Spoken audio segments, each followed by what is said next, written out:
آمين والصلاة والسلام على الرسول الأمين سيدنا ومولانا محمد وعلى آله الطيبين وأصحابه الطاهرين أما بعد فأعوذ بالله من الشيطان الرجيم بسم الله الرحمن الرحيم أتأمرون الناس بالبر وتنسون أنفسكم وأنتم تتلون الكتاب أفلا تعقلون صدق الله مولانا العظيم. حاضرین محفل، السلام علیکم ورحمۃ اللہ وبرکاتہ. اللہ رب العزت جل وعلا کی ہم پر بے پناہ مہربانی ہے کہ اس نے ہمیں آقائے نامدار احمد مختار مدنی تاجدار دونوں جہاں کے سردار حضرت محمد مصطفیٰ رسول خدا صلی اللہ تعالی علیہ وآلہ وسلم کی بابرکت امت میں پیدا فرمایا.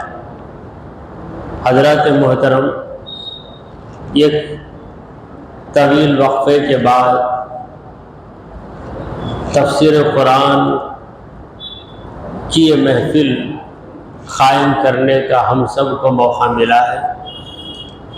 مولا کریم اس سلسلے کو جاری اور ساری رکھے یہاں تک کہ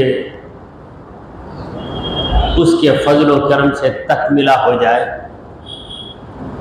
جس آیت مبارکہ کی تلاوت کا میں نے شرف حاصل کیا وہ سورہ بقرہ کی آیت نمبر 40 پر 4. پروردگار فرما رہا ہے اَتَأْمُرُونَ النَّاسَ بِالْبِرِّ، کیا تم حکم دیتے ہو لوگوں کو نیکی کا، وَتَنْسَوْنَ أَنفُسَكُمْ، جبکہ تم خود کو بھول جاتے ہو، وَأَنْتُمْ تَتْلُونَ الْكِتَابَ، حالانکہ تم کتاب کی تلاوت کرتے ہو.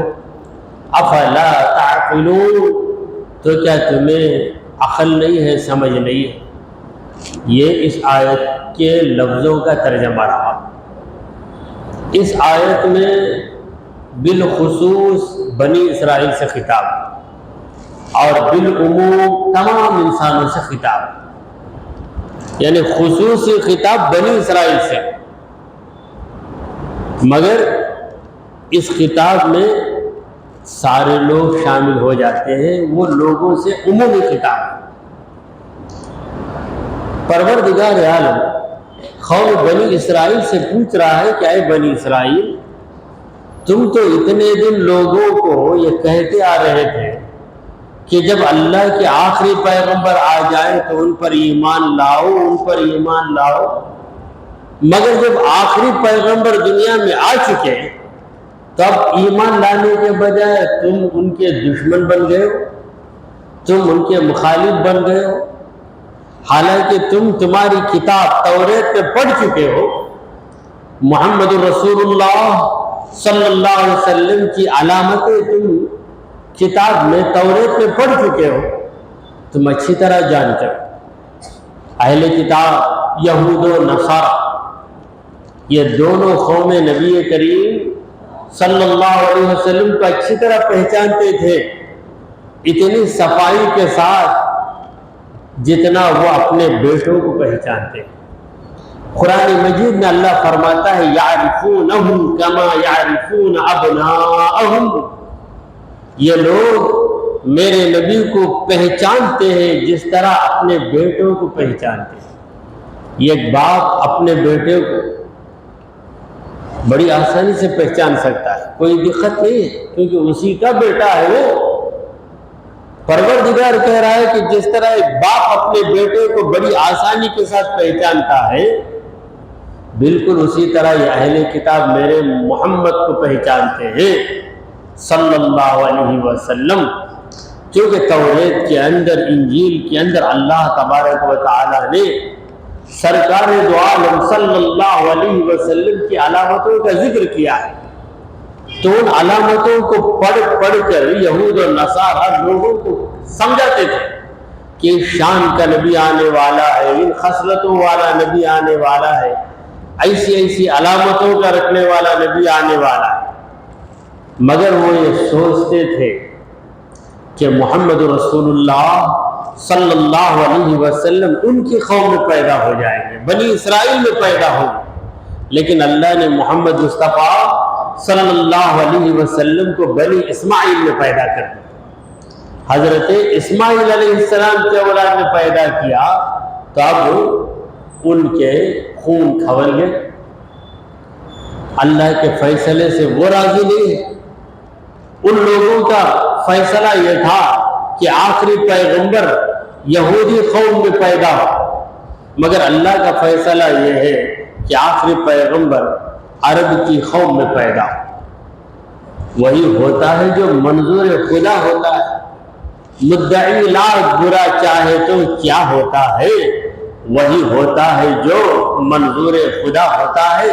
خدا کو یہی منظور تھا کہ محمد رسول اللہ صلی اللہ علیہ وسلم مکے کے باشندے حضرت عبداللہ کے بیٹے ہوں، بی بی آمینہ کے فرزند عبد المطلب کے پوتے ہوں، اللہ کو یہی منظور تھا ویسا ہی ہو۔ تو اللہ کہہ رہا ہے کہ تم لوگوں کے کہنے کی وجہ سے کتنے لوگ تیار ہو گئے، مگر تم خود کو بھول بیٹھے۔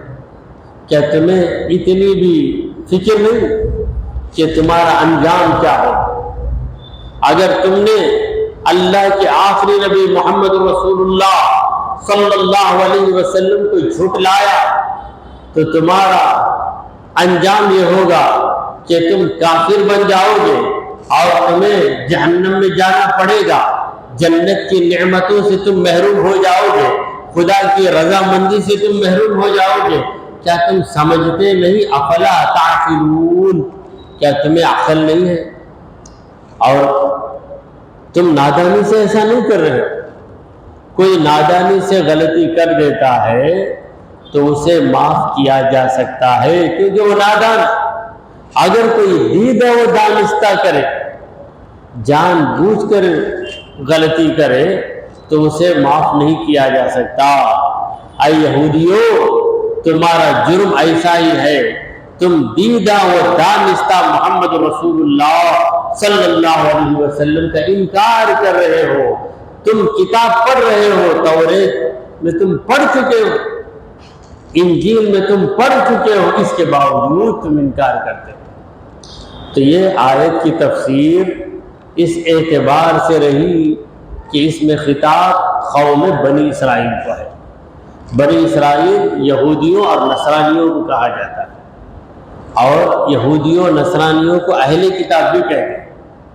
اب آئیے، اگر اس خطاب کو تمام لوگوں کے لیے مان لیا جائے اور اس میں ہم بھی شامل ہیں، تو پروردگار کہتا ہے کہ اے لوگوں، تم دوسروں کو تو نصیحت کرتے ہو مگر خود کو کیوں نصیحت نہیں کرتے؟ فارسی میں کہاوت مشہور ہے، خود را فضیحت و دیگر را نصیحت۔ خود برائی میں مبتلا مگر دوسروں کو نصیحت کرتے جاتے ہیں۔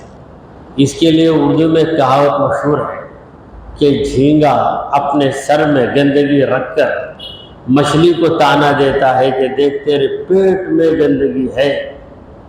اس کے تو پیٹ میں گندگی ہے، تیرے سر میں گندگی ہے، مگر جھینگا نہیں سمجھتا۔ تو ایسے ہی بہت سے لوگ جھینگے بن گئے، اپنی غلطی کا انہیں احساس نہیں، دوسروں کی غلطیاں پکڑنے میں ایسے ماہر ہیں کہ بہت بڑے اسکینر بن گئے کہ یہ غلطی ہے، وہ غلطی ہے، یہ برائی ہے۔ دوسروں کی غلطیوں پر اگر انہیں بیان کرنے کا موقع دیا جائے تو 4-5 گھنٹے بیان کریں، مگر جب اپنی غلطی کی بات آتی ہے تو خود کو تو فرشتہ سمجھتے ہیں کہ میرے اندر کوئی غلطی نہیں ہے، میں غلطی ہی نہیں کرتا۔ تو ایسے لوگوں کے بارے میں اللہ کہتا ہے کہ تم دوسروں کو نیکی کا حکم دیتے ہو، وہ حکم خود کو کیوں نہیں دیتے؟ تبلیغ، ارشاد، نصیحت، وعظ، اس کی شروعات خود سے کرنا چاہیے، پھر دوسروں کو کرنا چاہیے۔ اسی وقت نصیحت میں اثر بھی ہوگا۔ اگر کوئی جھوٹ بولے، دوسرے سے کہے کہ جھوٹ مت بول، تو اس کی نصیحت کا کیا اثر ہوگا؟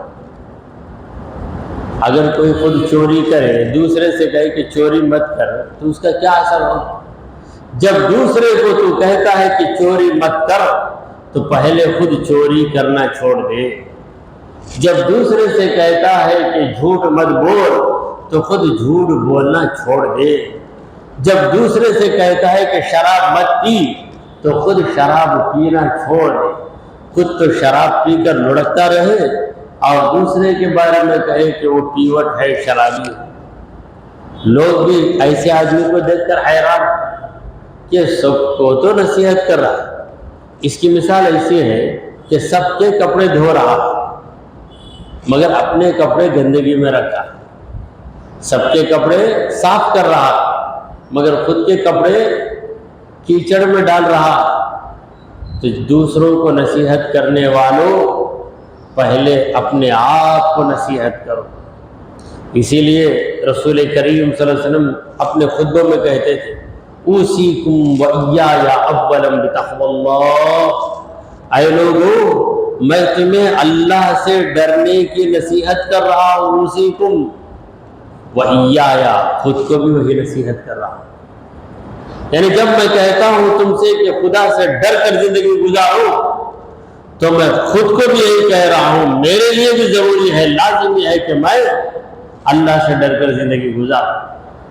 دوسرے سے کہے کہ تو خدا سے ڈر، جب اپنی بات آئے تو مجھے ڈرنے کی کیا ابھی ضرورت نہیں، اللہ بڑا مہربان ہے میرے اوپر۔ تو اپنے بارے میں الگ رائے، دوسروں کے بارے میں الگ رائے، ایسا تم کیوں کرتے؟ اور سنو، نیکی، جب دوسرا نیکی کرے گا تو اسے ثواب ملے گا۔ تم دوسرے کو نیکی کا حکم دے رہے ہو، تمہاری بات سن کر وہ نیکی کرے گا، ثواب پائے گا، اور تمہارا حال کیا ہے؟ تم وہ نیکی نہیں کر رہے ہو۔ لہذا دوسروں کو جتنی نصیحت کرتے ہو اسی قدر نصیحت خود کو بھی کر لیا کر۔ وَتَنْسَوْنَ أَنفُسَكُمْ، تم خود کو جو بھول جاتے ہو یہ چھوڑ، خود کو یاد رکھو۔ سامنے والا انسان ہے تو تم بھی انسان ہو، سامنے والے کو نیکی کی ضرورت ہے تو اس سے بڑھ کر تم کو بھی نیکی کی ضرورت ہے۔ سامنے والا اگر گناہ سے دور رہے تو بہت اچھا ہے، تو تم بھی گناہ سے دور رہو، بہت اچھا رہے گا۔ وَأَنْتُمْ تَتْلُونَ الْكِتَابَ، تم کتاب پڑھتے ہو، یعنی تمہیں علم ہے، تم جانتے ہو، تم دین کو جانتے ہو، تو اس میں عبرت ہے ان لوگوں کے لیے جو اہل علم ہونے کے باوجود غلطیاں کرتے ہیں۔ جاہل اگر غلطی کرے تو اس کی غلطی بھی اچھی چیز نہیں ہے، مگر کم از کم اتنا کہیں گے کہ وہ تو جاہل ہے، نادان ہے۔ کوئی عالم ہو کے غلطی کرتا ہے تو اس کا جرم بڑا سخت ہوتا ہے۔ حضرت غوث العظم دستگیر جیلانی رضی اللہ تعالیٰ عنہ فرماتے ہیں کہ جب جاہل غلطی کرتا ہے تو اللہ تبارک و تعالیٰ کی اس پر یہ ایک بار لعنت ہوتی ہے، کیونکہ وہ نادانی کی وجہ سے غلطی کرتا ہے۔ اگر کوئی عالم غلطی کرے تو اس پر 7 بار لعنت اترتی ہے۔ تو جانتے ہوئے یہ غلطی کیوں کیا، جانتے ہوئے یہ غلطی کیوں کیا؟ دیکھیے بھائی، چائے کا پیالہ رکھا ہوا ہے، یہ ایک شخص جاتا رہا، کہیں دیکھ کر پیر لگ گیا، پیالہ الٹ گیا، چائے نکل گئی، تو وہ کہے گا کہ میں دیکھا نہیں، میری نظر نہیں پڑی، اور لوگ بھی کہیں گے چلو بھائی وہ نہیں دیکھا۔ دوسرا آدمی جا رہا ہے، چائے کی پیالی ہے، دیکھتا ہے، دیکھ کر لات مارتا۔ اب لوگ اسے کیا کہیں گے؟ بولیں گے اسے چربی زیادہ ہے۔ یہ دیکھ کر جان کر کہ یہاں چائے کی پیالی ہے، اس میں چائے بھری ہوئی ہے، اپنی مرضی اور اختیار سے لات مار دیا تو اب اس پر کوئی رحم نہیں کرے گا، کوئی یہ نہیں کہے گا کہ ارے چھوڑو بھائی وہ چائے گرا دیا، نہیں، دیکھ کر گرایا تھا، پہلے والا دیکھے بغیر گرایا تھا۔ اسی طرح بے علم نادانی کی وجہ سے غلطی کرتا ہے، علم والا جان بوجھ کر غلطی کرتا ہے، لہذا علم والے کی غلطی بہت بھاری غلطی ہے۔ افلا تعقلون، کیا تمہیں سمجھ نہیں؟ تم سمجھو، جب تم دوسرے کے بارے میں بات کرتے ہو کہ وہ یہ غلطی کیوں کر رہا ہے، ذرا اپنے گریبان میں جھانک کر دے، کیا تم بھی ویسی غلطی کرتے ہو؟ دیکھیے ہمارے نبی کریم صلی اللہ علیہ وسلم نے ایک مومن کو دوسرے مومن کا آئینہ بتایا۔ اللہ کے پیارے نبی محمد عرب صلی اللہ علیہ وسلم فرماتے ہیں کہ المؤمن مرآۃ المؤمن، مومن کا آئینہ ہے۔ آخر ایک مومن ہمارا آئینہ ہے، کیا مطلب؟ کوئی بھی مومن ہمارا مسلمان بھائی ہمارا آئینہ ہے۔ کتنی پیاری بات ہے ہمارے نبی کی، اور ہمارے نبی کی بات میں کیسی حکمت چھپی ہوئی ہے۔ آئینے میں تم کس کو دیکھ رہے ہو؟ آئینے میں ہم خود کو دیکھتے ہیں۔ اگر ہم چاہیں کہ ہمارا چہرہ ہم دیکھیں تو ہم کو کس چیز کا سہارا لینا پڑے گا؟ دوسرے کو دیکھیں گے تو ہم اپنی آنکھوں سے یوں ہی دیکھ لیں گے، لیکن خود اپنا چہرہ ہم دیکھنا چاہیں تو ہم کو آئینے کی ضرورت ہے۔ آئینے میں جا کے ہم خود کا چہرہ دیکھتے ہیں۔ دوسرے کا چہرہ دیکھنے کے لیے آئینے کی ضرورت نہیں، دوسرے کا چہرہ تو یوں ہی نظر آتا ہے۔ تو سرکار دو عالم صلی اللہ علیہ وسلم سمجھا رہے ہیں کہ اے مومن، تیرا چہرہ تیرے بھائی میں تو دیکھ، تیرے بھائی کے اندر جو غلطی نظر آتی ہے غور کر کہ کہیں وہ غلطی تیرے اندر بھی نہیں ہے۔ وہی غلطی تیرے اندر رہے گی، دوسرے روپ میں رہے گی، دوسری شکل میں رہے گی۔ اسی طرح تیرے بھائی کے اندر تجھے کوئی اچھائی نظر آتی ہے تو اس اچھائی کو تو اپنا لے، کیونکہ تیرا بھائی آئینہ ہے جو تیرے لیے اچھائی بھی دکھا رہا ہے، تیرے لیے برائی بھی دکھا رہا ہے۔ آیت کریمہ ختم ہوئی، پروردگار کہتے ہیں وَاسْتَعِینُوا، مدد طلب کیا کر، وَاسْتَعِینُوا، مدد مانگو، بِالصَّبْرِ وَالصَّلَاةِ، صبر اور نماز کے ساتھ۔ یعنی اللہ ضرور تمہاری مدد کرے گا مگر تمہیں صبر کرنا پڑے گا۔ صبر نہیں کرو گے تو پھر مدد نہیں آئے گی۔ صبر یہ بہت بڑی قوت، بہت بڑا سپورٹ۔ بے صبرہ انسان چین کی زندگی نہیں گزارتا، صبر والا آدمی سکون کی زندگی گزارتا ہے اور کامیاب ہوتا ہے۔ جس کے اندر صبر نہیں وہ پڑھے گا نہیں، جس کے اندر صبر نہیں وہ علاج نہیں کرے گا، جس کے اندر صبر نہیں وہ نوکری نہیں کرے گا، جس کے اندر صبر نہیں وہ تجارت نہیں کرے گا، جس کے اندر صبر نہیں وہ عبادت بھی نہیں کرے گا۔ کیسے؟ جس کے اندر صبر نہیں وہ پڑھ نہیں سکتا۔ صبر کے ساتھ کلاس روم میں بیٹھنا ہے، صبر سے استاذ کی باتوں کو سننا ہے، صبر سے یاد کرنا ہے۔ امتحان کا دن آئے تو بیٹھ کر صبر کے ساتھ پورا امتحان لکھنا ہے۔ صبر نہیں تو گھس کے آدھے گھنٹے میں نکل جائے۔ امتحان 3 گھنٹے کا ہے، آدھے گھنٹے میں کیا آدھے گھنٹے میں لکھا؟ پورے سوالات کے جوابات دے دیا کیا؟ ارے کون بیٹھ رہا بھائی، میں بور ہوگا، نکل گا کیا؟ 25 نمبر کے لکھا ہوتا ہے، کیا کرتے؟ نوکری کرتا تھا کیا؟ نہیں، میں چھوڑا رہا، روز روز جانا کا، میں صبر نہیں، روز جانا کا نہیں ہوتا، نوکری بھی نہیں کر سکتا۔ علاج دوا دیے ہوئے، کھانا کون کھاتا؟ ایک دن کھایا اس کے بعد ہوا نہیں، یعنی صبر کے ساتھ نہیں کھا سکتا۔ تو صبر کے بغیر نہ نوکری نہ علاج. تجارت کے لیے بھی صبر کی ضرورت ہے.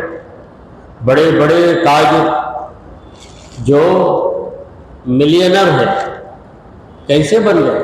یوں ہی نہیں بن گئے، بہت صبر کر کے آگے بڑھتے. صبر کرنا، مصیبت آئے گی تو اسے برداشت کرنا. شاعر کہتا ہے نامی کوئی بغیر مشقت نہیں ہوا، نامی کوئی بغیر مشقت نہیں ہوا، 100 بار جب عقیق کٹا تب نگی ہوا. یہ عقیق جو پتھر ہے اسے انگوٹھی کا نگ بنانے کے لیے بار بار کاٹ کر اس کی مقدار کو، اس کے سائز کو انگوٹھی کے سائز کے برابر بنا کر اسے نگینہ بناتے ہیں، تب وہ انگوٹھی کا حصہ بن جاتا ہے. جب انگوٹھی شہنشاہ کی انگلی میں آتی ہے تو پتھر بھی انگلی پہ چڑھ جاتا ہے، مگر چڑھنے کے پہلے اسے بار بار کٹنا پڑتا. اسی طرح کچھ بننا ہے تو مصیبتوں کو جھیلنا پڑے. ہر تعمیر کے پہلے تخریب ہوتی ہے، ہر کنسٹرکشن کے پہلے ڈسٹرکشن ہوتا. تو اللہ تبارک و تعالی نے صبر کا حکم دیا، کہا کہ مدد طلب کرو صبر کے ساتھ، صبر تمہارے اندر رہے، تم صابر بندے بن جاؤ. سرکار دو عالم صلی اللہ علیہ وسلم کا صبر دیکھیے کہ 13 برس مکے میں رہے، کافروں کے ظلم کو برداشت کرتے رہے مسلسل 13 برس، 40 سال کی عمر میں نبوت کا اعلان کیا. 53 سال، 50 پر 3 سال آپ کی عمر ہو گئی. مکے کے کافر ستاتے رہے، ظلم ڈھاتے رہے، مگر محمد رسول اللہ صلی اللہ علیہ وسلم نے اپنا کام نہیں چھوڑا، صبر کے ساتھ کام کرتے رہے، یہاں تک کہ 13 سال کی مدت ختم ہونے کے بعد جب آپ کو ہجرت کا حکم دیا گیا تو آپ ہجرت کر کے مکے سے نکل گئے اور مدینہ گئے. تو کسی بھی انسان کی کامیابی کا راز اس کا صبر ہوتا ہے. والصلاۃ اور نماز، صبر بھی رہے نماز بھی رہے.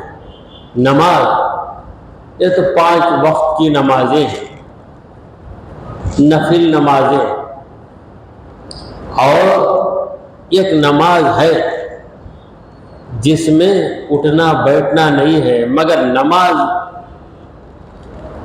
کی جو روح ہے وہ اس میں ہے. وہ کیا ہے؟ اللہ کی طرف توجہ. تمہارا دل ہر مصیبت کے وقت اللہ کی طرف متوجہ ہو جائے کہ اللہ میری مدد کرے گا، اللہ میری مدد کرے گا، یہ یقین رہے تو آگے بڑھ جاؤ. پروردگار عالم کہتا ہے وَمَن يَتَوَكَّلْ عَلَى اللَّهِ فَهُوَ حَسْبُهُ، جو اللہ پہ بھروسہ کرے تو اللہ اس کے لیے بس ہے، اللہ اس کے لیے بس ہے. یہ جگہ اللہ فرماتا ہے أَلَيْسَ اللَّهُ بِكَافٍ عَبْدَهُ، کیا اللہ اپنے بندے کے لیے کافی نہیں ہے، بس نہیں ہے؟ جب اللہ کہہ رہا ہے میں تمہاری مدد کروں گا اور تم پریشان، بس صبر. ہر چیز ملتی ہے جب اس کا وقت آتا ہے، وقت آنے تک صبر کرنا پڑے گا. ایک ہوٹل میں جا کے آپ بیٹھے، آپ نے آرڈر دے دیا کہ روٹی پایا لاؤ، وہ تیار ہو کے آنے تک 10 منٹ آپ کو انتظار کرنا پڑے گا.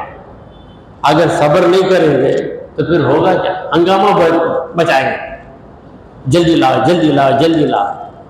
وہ کیا کرے گا؟ وہ لا کے کچاٹ آپ کے ہاتھ میں دے دے گا، جلدی لانا تو یہی لا سکتا کھاٹ. تو صبر دنیا کے کاموں میں بھی صبر، آخرت کے کاموں میں بھی صبر، یہ بہت ضروری چیز ہے. ہر موقع پر صبر چاہیے، اور دینی اعتبار سے صبر کے ساتھ نماز بھی ضروری ہے. یعنی نماز کی پابندی رہے. یاد رکھیے جو شخص نماز کی پابندی کرتا ہے وہ کبھی بھی برباد نہیں ہوتا۔ نماز کی پابندی کرے، اس کے اندر صبر بھی آ جاتا ہے۔ نماز ایسی چیز ہے جس کے اندر اللہ تبارک و تعالیٰ نے راحتوں کو رکھ دیا۔ 5 نمازیں پابندی سے پڑھو، اللہ کا یہ کام تم برابر کرو، اللہ تعالیٰ تمہارے پورے کام کروا دے گا۔ سارے کام غیب سے ہوتے جائیں گے، خود بخود ہو جائیں گے، خود بخود ہو جائیں گے، آٹومیٹک ہو جائیں گے۔ تو 2 ہی باتوں کا اللہ نے حکم دیا، ایک صبر اور دوسری چیز نماز۔ اور نماز کی جو روح ہے، یعنی نماز کی جان، نماز کا مغز کیا ہے؟ اللہ کی یاد۔ تو نماز کی حالت میں اللہ کو یاد کرو، اور نماز سے فارغ ہو جائے تب بھی اللہ کو یاد کرو، کیونکہ نماز میں پابندیاں ہیں اور اللہ کے ذکر میں پابندی نہیں۔ نماز کی پابندی میں رہ کر تم اللہ کا ذکر کر رہے ہو، اللہ کو یاد کر رہے ہو، جب نماز کی پابندی سے باہر آ گئے تو اب بھی اللہ کا ذکر کرتے رہو، بلکہ تمہاری حالت ہو جائے کہ ہاتھ کام میں لگا رہے، دل رب کی طرف متوجہ رہے۔ دل بیارو دست بکار، دل بیارو دست بکار، دل یار کے ساتھ ملا ہوا ہے مگر ہاتھ کام میں لگا ہوا۔ وَإِنَّهَا لَكَبِيرَةٌ، بے شک نماز بہت بڑی چیز ہے، معمولی چیز نہیں۔ ہر ایک نمازی نہیں بن سکتا۔ بعض لوگ رسم کی نماز پڑھتے ہیں، آئے جھٹ جھٹ جھٹ جھٹ نماز پڑھ کے چلے گئے، مگر خلوص دل کے ساتھ نماز ادا کرنا یہ ہر ایک کے بس کی بات نہیں۔ دیکھیے شیطان کا معاملہ بڑا عجیب، پہلے تو یہ نماز پڑھنے سے روکتا ہے بندے کو، اگر بندہ نہیں مانتا تو پھر کہتا ہے کہ اب چھوڑو، بعد میں پڑھ لیں گے۔ اگر اسے بھی نہ مانے تو پھر اس کے اندر ایسی بے قراری پیدا کرتا ہے کہ آدمی جلد سے جلد نماز ختم کرنے کے لیے تیار ہو جاتا ہے، اور جلدی اسی وقت اسے سارے کام یاد آتے ہیں۔ تو نماز پڑھو، مختصر رہے کوئی بات نہیں، مگر سکون والی نماز رہے، نماز میں سکون رہے۔ 3 بار سبحان ربی العظیم کہو بس ہے، مگر سکون سے کہو۔ یہ سمجھو کہ تم نماز کی حالت میں ہو تو کس کے دربار میں آئے ہو؟ رب کے دربار میں آ گئے ہو۔ اب اس کے دربار میں آئے ہیں تو بے قرار ہو کر تمہیں اس کی عبادت نہیں کرنا ہے، بلکہ پورے سکون و قرار کے ساتھ، پورے اطمینان کے ساتھ ادا کرنا ہے۔ وَإِنَّهَا لَكَبِيرَةٌ، بے شک نماز بہت بڑی چیز ہے، إِلَّا عَلَى الْخَاشِعِينَ، مگر جن کے دلوں میں خشوع و خضوع ہے ان کے لیے نماز بھاری چیز نہیں، بلکہ نماز ان کے لیے بہت پیاری چیز ہے۔ دیکھیے 2 چیزیں ہوتی ہیں، ایک بھاری ہے ایک پیاری ہے۔ جو شخص مچھلی کھاتا ہی نہیں شوق سے، اس کے سامنے مچھلی دے دو تو مچھلی اس کے لیے بھاری ہو جاتی ہے، پسند نہیں ہے کھانا، مگر لوگ زبردستی کرتے ہیں کھا لے تو بھاری ہے۔ جسے مچھلی کا شوق ہے، مچھلی پسند ہے، اس کو دے دو تو مچھلی اس کے لیے بھاری نہیں، مچھلی اس کے لیے پیاری ہے۔ یہی حال نماز کا ہے کہ نماز کسی کے لیے بھاری، کسی کے لیے پیاری۔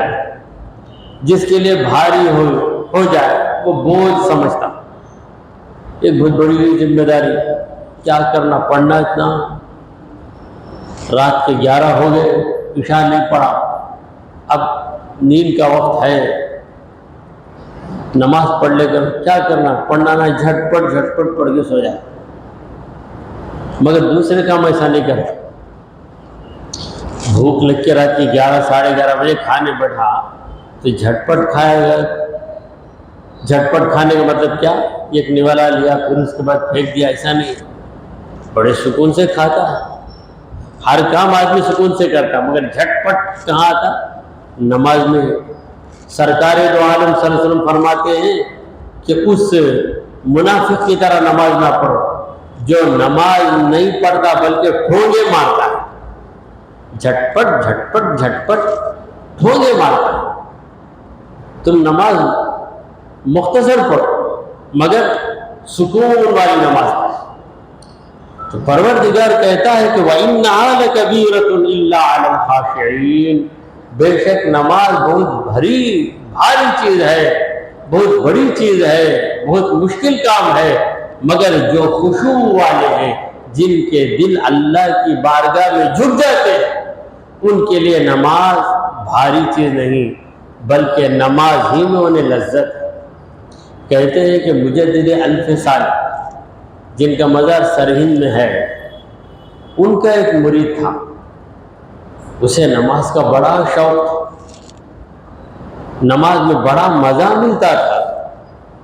ایک دن اسے خیال آیا کہ جنت میں کھانے پینے کی ہر چیز ملے گی، آدمی جو پسند کرے گا اسے دے دیا جائے گا، مگر کیا وہاں عبادت کا بھی موقع ملے گا، نماز کا بھی موقع ملے گا؟